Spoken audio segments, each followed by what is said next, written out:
Hello hi welcome back to my channel lifestyle with Pandey. नमस्ते, कैसे हैं आप सब लोग? आई होप अच्छे होंगे। आज अपनी इस वीडियो में कालिंजर का किला यानी कि कालिंजर दुर्ग पार्ट नंबर 2 के बारे में बताएंगे। वीडियो को स्किप मत करिएगा। आई होप वीडियो बहुत अच्छी लगेगी। अगर आप मेरी वीडियो को फर्स्ट टाइम देख रहे हैं तो प्लीज़ मेरी वीडियो को सब्सक्राइब करना ना भूलें एंड बेल आइकन प्रेस करना ना भूलें, जिससे कोई नई वीडियो आए तो आप तक ज़रूर पहुँचे। आगे कंटिन्यू देखिए।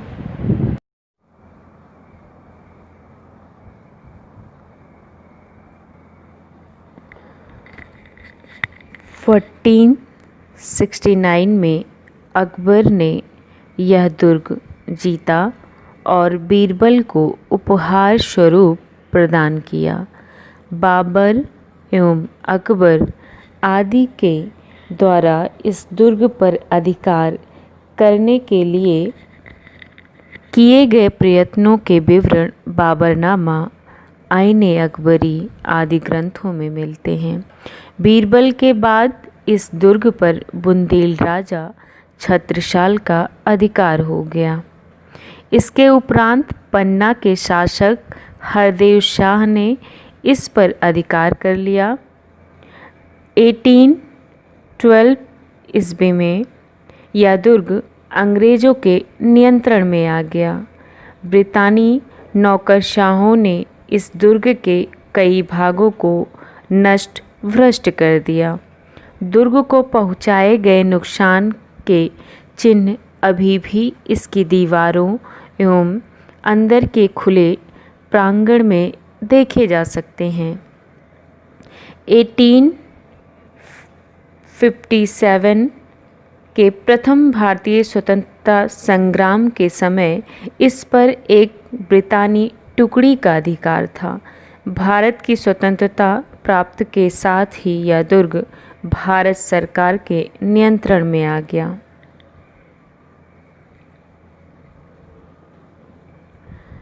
अगर हम पौराणिक साहित्य संदर्भ की बात करें तो हिंदू महाकाव्यों और पौराणिक ग्रंथों के अनुसार यह स्थान सतयुग में कीर्तिनगर, त्रेता युग में मध्यगढ़, द्वापर युग में सिंहलगढ़ और कलयुग में कालिंजर के नाम से विख्यात रहा है। सतयुग में कालिंजर चेदी नरेश राजा उपरचर्य वश के अधीन रहा व इसकी राजधानी सूक्तिमती नगरी थी। त्रेता युग में यह कौशल राज के अंतर्गत आ गया। वाल्मीकि रामायण के अनुसार तब कौशल नरेश राम ने इसे किन्हीं कारणों से भरवंशीय ब्राह्मणों को दे दिया था। द्वापर युग में यह पुनः चेदी वंश के अधीन आ गया एवं तब इसका राजा शिशुपाल था। इसके बाद यह मध्य भारत के राजा विराट के अधीन आया। कलयुग में कालिंजर के किले पर सर्वप्रथम उल्लिखित नाम दुष्यंत शकुंतला के पुत्र भरत का है। इतिहासकार कर्नल टॉड के अनुसार उनके 4 किले बनवाए थे, जिसमें कालिंजर का सर्वाधिक महत्व है। कालिंजर अर्थात जिसने समय पर भी विजय पा ली हो। काल अर्थात समय एवं जय अर्थात विजय। हिंदू मान्यताओं के अनुसार सागर मंथन उपरांत भगवान शिव ने सागर से उत्पन्न हलाहल विष का पान कर लिया था एवं अपने कंठ के ही रोक लिया था। अपने कंठ में वो विष रोक लिया था, जिससे उनका कंठ नीला पड़ गया था, नीला हो गया था, अतः वे नीलकंठ कहलाए। तब वे कालिंजर आए व यहाँ काल पर विजय प्राप्त की। इसी कारण से कालिंजर स्थित शिव मंदिर को नीलकंठ भी कहते हैं। तभी से ही इस पहाड़ी को पवित्र तीर्थ माना जाता है। पद्म पुराण में इस क्षेत्र को नौखल बताया गया है। इसे विश्व का सबसे प्राचीन स्थल बताया गया है। मत्स्य पुराण में इसे क्षेत्र को अवंतिका एवं अमरकंटक के साथ अवमुक्त क्षेत्र भी कहा गया है। जैन धर्म ग्रंथों तथा बौद्ध धर्म की जातक कथाओं में इसे कालगिरी कहा गया है। कालिंजर तीर्थ की महिमा ब्रह्मा पुराण में भी वर्णित है। यह घाटी क्षेत्र घने वनों तथा घास के खुले मैदानों द्वारा घिरा हुआ है। यहाँ का प्राकृतिक वैभव इस स्थान को तप करने व ध्यान लगाने जैसे आध्यात्मिक कार्यों के लिए आदर्श स्थान बनाता है। यह दुर्ग एवं इसके नीचे तलहटी में बसा कस्बा दोनों ही महत्वपूर्ण ऐतिहासिक धरोहर हैं। यहाँ कई प्राचीन मंदिरों के अवशेष, मूर्तियाँ, शिलालेख एवं गुफाएं आदि मौजूद हैं। इस दुर्ग में कोटि तीर्थकर के निकट लगभग 20,000 वर्ष पुरानी शंख लिपि स्थित है, जिसमें रामायण काल में वनवास के समय भगवान राम के कालिंजर आगमन का उल्लेख किया गया है। इसके अनुसार श्री राम सीता कुंड के पास सीता सेज में ठहरे थे। कालिंजर शोध संस्थान के तत्कालीन निदेशक अरविंद चिरौलिया के कथानुसार इस दुर्ग का विवरण अनेक हिंदू पौराणिक ग्रंथों जैसे पद्म पुराण व वाल्मीकि रामायण में भी मिलता है। इसके अलावा बुढ़ा बुढ़ी सरोवर व नीलकंठ मंदिर में 9वीं शताब्दी की पंडालुपियाँ संचित है, जिसमें चंदेल वंश कालीन समय का वर्णन मिलता है। दुर्ग के प्रथम द्वार में 16वीं शताब्दी के औरंगजेब द्वारा लिखवाई गई प्रशस्ति की लिपि है। दुर्ग के समीपस्थ ही काफिर घाटी है। इसमें शेर शाह सूरी के भतीजे इस्लाम शाह की 1545 में लगवाई गई प्रशस्ति है। इस्लाम शाह ने दिल्ली पर राजतिलक होने के बाद यहाँ मस्जिद बनवाया था। उसने कालिंजर का नाम भी बदलकर अपने पिता शेरशाह के नाम पर शेरकोह अर्थात शेर का पर्वत कर दिया था। बीडी गुप्ता के अनुसार कालिंजर के यशस्वी राजा व रानी दुर्गावती के पिता कीर्तिवर्मन सहित उनके 72 सहयोगियों की हत्या भी उसी ने करवाई थी। पुरातत्व विभाग ने पूरे दुर्ग के फैली बिखरी हुई टूटी शिल्प प्राकृतियों व मूर्तियों को एकत्रित कर एक संग्रहालय में सुरक्षित रखा हुआ है। गुप्त काल से मध्यकालीन भारत के अनेक अभिलेख संचित हैं। इसमें शंख लिपि के लिए 3 अभिलेख भी मिलते हैं।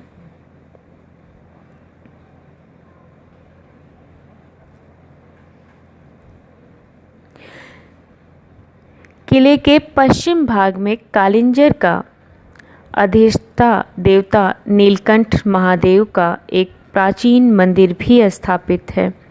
इस मंदिर को जाने के लिए 2 द्वारों से होकर जाते हैं। रास्ते में अनेक गुफाएं तथा चट्टानों को काट कर बनाई गई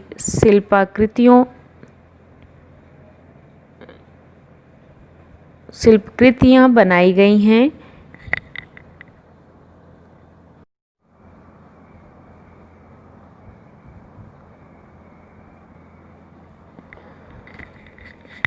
फ़ोर्टीन 69 में अकबर ने यह दुर्ग जीता और बीरबल को उपहार स्वरूप प्रदान किया। बाबर एवं अकबर आदि के द्वारा इस दुर्ग पर अधिकार करने के लिए किए गए प्रयत्नों के विवरण बाबरनामा, आईने अकबरी आदि ग्रंथों में मिलते हैं। बीरबल के बाद इस दुर्ग पर बुंदेल राजा छत्रसाल का अधिकार हो गया। इसके उपरांत पन्ना के शासक हरदेव शाह ने इस पर अधिकार कर लिया। 1812 ईस्वी में यह दुर्ग अंग्रेज़ों के नियंत्रण में आ गया। ब्रितानी नौकरशाहों ने इस दुर्ग के कई भागों को नष्ट भ्रष्ट कर दिया। दुर्ग को पहुँचाए गए नुकसान के चिन्ह अभी भी इसकी दीवारों एवं अंदर के खुले प्रांगण में देखे जा सकते हैं। 1857 के प्रथम भारतीय स्वतंत्रता संग्राम के समय इस पर एक ब्रितानी टुकड़ी का अधिकार था। भारत की स्वतंत्रता प्राप्त के साथ ही यह दुर्ग भारत सरकार के नियंत्रण में आ गया।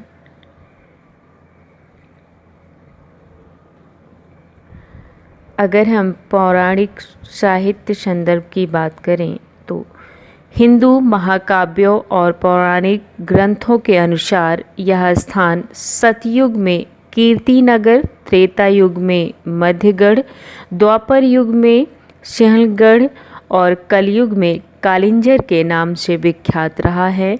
सतयुग में कालिंजर चेदी नरेश राजा उपरचर्य वश के अधीन रहा व इसकी राजधानी सूक्तिमती नगरी थी। त्रेता युग में यह कौशल राज्य के अंतर्गत आ गया। वाल्मीकि रामायण के अनुसार तब कौशल नरेश राम ने इसे किन्हीं कारणों से भरवंशीय ब्राह्मणों को दे दिया था। द्वापर युग में यह पुनः चेदी वंश के अधीन आ गया एवं तब इसका राजा शिशुपाल था। इसके बाद यह मध्य भारत के राजा विराट के अधीन आया। कलयुग में कालिंजर के किले पर सर्वप्रथम उल्लिखित नाम दुष्यंत शकुंतला के पुत्र भरत का है। इतिहासकार कर्नल टॉड के अनुसार उनके 4 किले बनवाए थे, जिसमें कालिंजर का सर्वाधिक महत्व है। कालिंजर अर्थात जिसने समय पर भी विजय पा ली हो।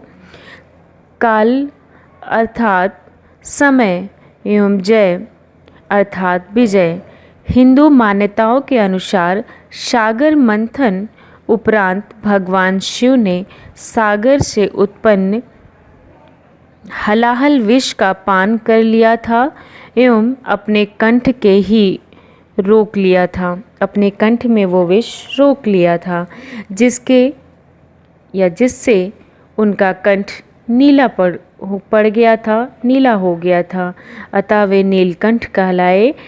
तब वे कालिंजर आए व यहाँ काल पर विजय प्राप्त की। इसी कारण से कालिंजर स्थित शिव मंदिर को नीलकंठ भी कहते हैं। तभी से ही इस पहाड़ी को पवित्र तीर्थ माना जाता है।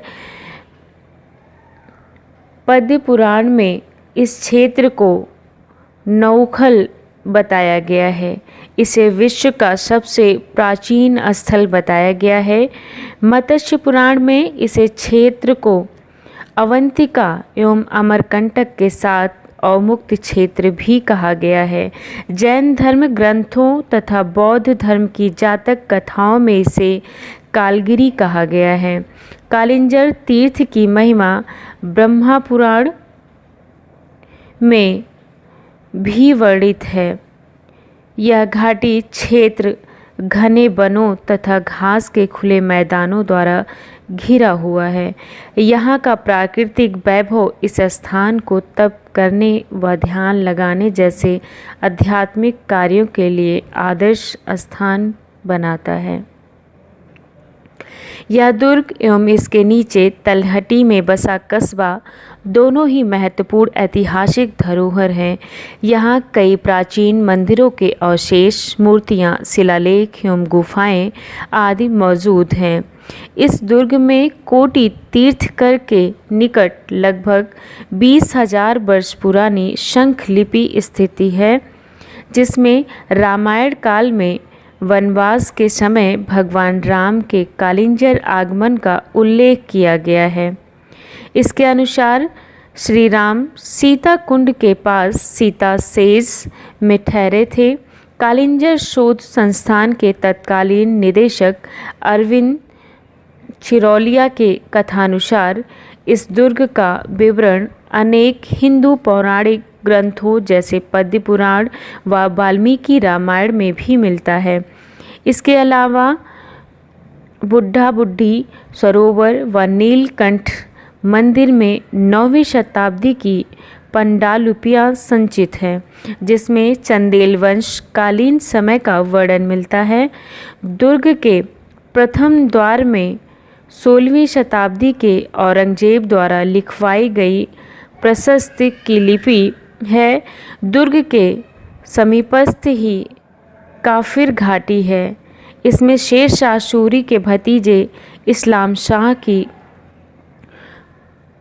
1545 में लगवाई गई प्रशस्ति है।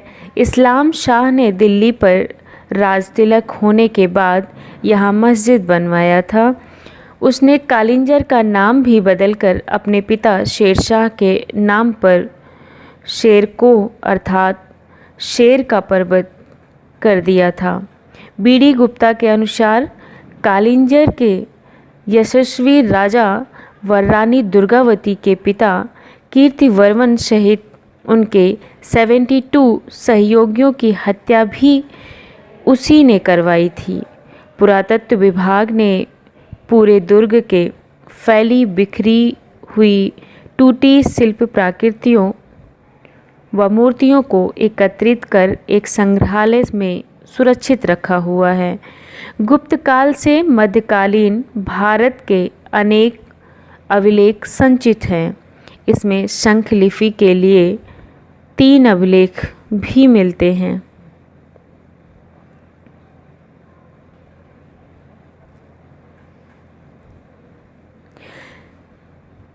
किले के पश्चिम भाग में कालिंजर का अधिष्ठा देवता नीलकंठ महादेव का एक प्राचीन मंदिर भी स्थापित है। इस मंदिर को जाने के लिए 2 द्वारों से होकर जाते हैं। रास्ते में अनेक गुफाएं तथा चट्टानों को काट कर बनाई गई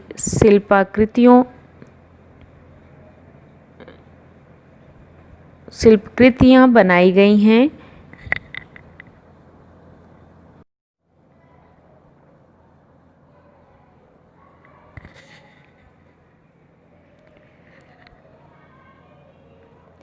रास्ते में अनेक गुफाएं तथा चट्टानों को काट कर बनाई शिल्पकृतियाँ बनाई गई हैं। वास्तुशिल्प की दृष्टि से यह मंडप चंदेल शासकों की अनोखी कृति है। मंदिर के प्रवेश द्वार पर परिमाद्र देव नामक चंदेल शासक रचित शिव स्तुति है व अंदर एक स्वयंभू शिवलिंग स्थापित है। मंदिर के ऊपर ही जल का एक प्राकृतिक स्रोत है जो कभी सूखता नहीं है। इस स्रोत से शिवलिंग का अभिषेक निरंतर प्राकृतिक तरीके से होता रहता है। बुंदेलखंड का यह क्षेत्र अपने सूखे के कारण भी जाना जाता है, किंतु कितना भी सूखा पड़े यह स्रोत कभी नहीं सूखता है। चंदेल शासकों के समय से ही यहाँ की पूजा अर्चना में लीन चंदेल राजपूत जो यहाँ पंडित का कार्य भी करते हैं, वे बताते हैं कि शिवलिंग पर उकेरे गए भगवान शिव की मूर्ति के कंठ का क्षेत्र स्पर्श करने पर सदा ही मुलायम प्रतीत होता है। यह भागवत पुराण के सागर मंथन के फलस्वरूप निकले हलाहल विष को पीकर अपने कंठ में रोक के रखने वाली कथा के समर्थन में साक्ष्य ही है। मान्यता है कि यहाँ शिवलिंग से पसीना भी निकलता रहता है। मंदिर के ऊपरी भाग स्थित जल स्रोत के लिए चट्टानों को काटकर 2 कुंड बनाए गए हैं, जिन्हें स्वर्गारोहण कुंड कहा जाता है। इसी के नीचे के भाग में चट्टानों को तराश कर बनाई गई काल भैरव की एक प्रतिमा भी है। इसके अलावा परिसर में सैकड़ों मूर्तियां चट्टानों पर उत्कीर्ण की गई हैं। शिवलिंग के समीप ही भगवती, पार्वती एवं भैरव की मूर्तियां भी स्थापित हैं। प्रवेश द्वार के दोनों ही ओर ढेरों देवी देवताओं की मूर्तियां दीवारों पर तराशी गई हैं। कई टूटे स्तंभों के परस्पर आयताकार स्थित स्तंभों के अवशेष भी यहाँ देखने को मिलते हैं। इतिहासकार के अनुसार इन पर 6 मंजिला मंदिर का निर्माण किया गया था। इसके अलावा भी यहाँ ढेरों पाषाण शिल्प के नमूने हैं जो कालक्षय के कारण जीर्णावस्था में हैं।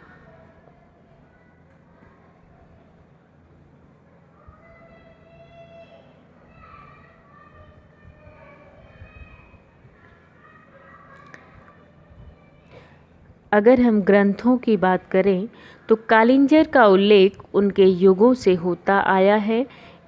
इसका वर्णन व उल्लेख करने वाले कुछ ग्रंथ इस प्रकार हैं। ऋग्वेद में इसके वर्णन के अनुसार इसे चेदी वंश का अंग माना गया है। विष्णु पुराण में इसका परिक्षेत्र विंध्याचल पर्वत श्रेणियों के अंतर्गत माना गया है। गरुड़ पुराण में कालिंजर के महत्व को स्वीकारते हुए इसे महातीर्थ एवं परम तीर्थ की संज्ञा दी गई है तथा संपूर्ण प्रकार के पापों से मुक्त कर मोक्ष दिलाने को बताया गया है। वायु पुराण के अनुसार विषपान पश्चात भगवान शिव का कंठ नीला पड़ गया और काल को भस्म करने के लिए यहाँ का नाम कालिंजर पड़ गया। वायु पुराण में ही कहा गया है कि जो व्यक्ति कालिंजर में श्राद्ध करता है उसे पूर्ण लाभ होता है। कूर्म पुराण में शिव जी के यहाँ काल को जीर्ण करने का उल्लेख है, इसलिए भविष्य में इसका नाम कालिंजर होगा। वामन पुराण में कालिंजर को नीलकंठ का निवास स्थल माना गया है। वाल्मीकि रामायण के अनुसार रामचंद्र जी ने एक कुत्ते के कहने पर ब्राह्मण को कालिंजर का कुलपति नियुक्त किया। महाभारत में वेद व्यास ने इस क्षेत्र को वेदों का ही अंश माना है। वह कहा है कि इसकी सीमाएं कुरु, पंचाल, मत्स्य, दशाण आदि से जुड़ी हुई हैं। इसके अलावा भविष्य पुराण, पद्य पुराण, भागवत पुराण, स्कंद पुराण, अग्नि पुराण, ब्रह्म पुराण, मत्स्य पुराण, हरिवंश पुराण, मार्कंडेय पुराण, अग्नि पुराण एवं कालिंजर महात्म्य नामक ग्रंथों में भी इस क्षेत्र की महिमा का वर्णन है। मध्यकालीन ग्रंथ, इसका उल्लेख करते कुछ मध्यकालीन ग्रंथ इस प्रकार से हैं। चंदेल काल के अनेक विद्वानों ने इसका वर्णन अनेक ग्रंथों में किया है, जिनमें से कुछ प्रमुख हैं।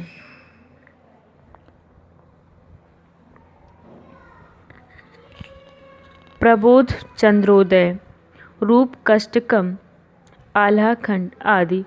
पृथ्वीराज चौहान के राजकवि चंद्रबरदाई ने पृथ्वीराज रासों में कालिंजर की प्रशंसा की है।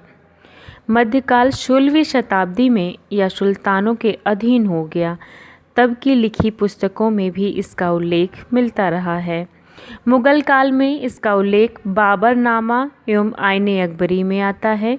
बाद में बुंदेलों के अधिकार में रहा लाल कवि विचरित छत्र प्रकाश में इसका वर्णन आता है। ब्रिटिश काल में लिखे गए कई ग्रंथों में इसका उल्लेख किया गया है, जैसे कि history of Bundelas and AWP gazetteer, Asiatic society of Bengal Indian antiquary archaeology survey of India, archaeological survey of India. आधुनिक युग के कई लेखकों की कृतियों में इसकी चर्चा विस्तार से की गई है। कुछ मुख्य या प्रमुख इस प्रकार हैं। तावारीख बुंदेलखंड मुंशी श्यामलाल ने किया है। बुंदेलखंड का संक्षिप्त इतिहास पंडित गोरीलाल तिवारी ने किया है। बुंदेलखंड का इतिहास प्रथम भाग दीवान प्रतिपाल सिंह ने किया है आदि।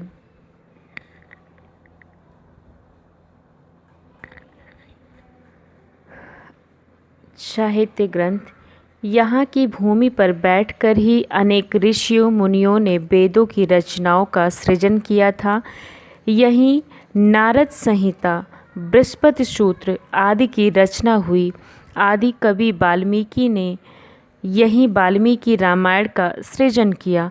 वह महाकवि व्यास ने वेदों की रचना तथा कालांतर में गोस्वामी तुलसीदास ने भी निकट ही रामचरितमानस की रचना भी यहीं की थी। जगनिक ने आल्हा कांड ग्रंथ का सृजन किया। चंदेल नरेश गंड ने अनेक काव्यों का भावनात्मक सृजन यहीं किया, जिसके द्वारा महमूद गजनबी भी मित्र रूप से परिवर्तित हो गया। महान कवि पद्याकर यहीं थे। वह संस्कृत ग्रंथ प्रबोध चंद्रोदय के रचयिता भी यहीं हुए थे। कालिदास व बाणभट्ट जैसे साहित्यकार विंध्य 8वीं से प्रभावित होकर यहाँ का वर्णन अपने ग्रंथों में करते रहे। बुंदेलखंड के कवि घाशीराम व्यास कृष्णदास ने भी यहाँ के भावनात्मक एवं कलात्मक का वर्णन किया। महाराज छत्रसाल व भी उत्तम कोटि के कवि रहे हैं। उन्होंने व सुप्रसिद्ध लाल कवि ने भी यहाँ के उल्लेख अपनी कविताओं के माध्यम से किए हैं। महाकवि भूषण ने इस क्षेत्र का उल्लेख किया है। तत्कालीन सोलंकी राजा ने ही उन्हें भूषण की उपाधि से विभूषित किया था।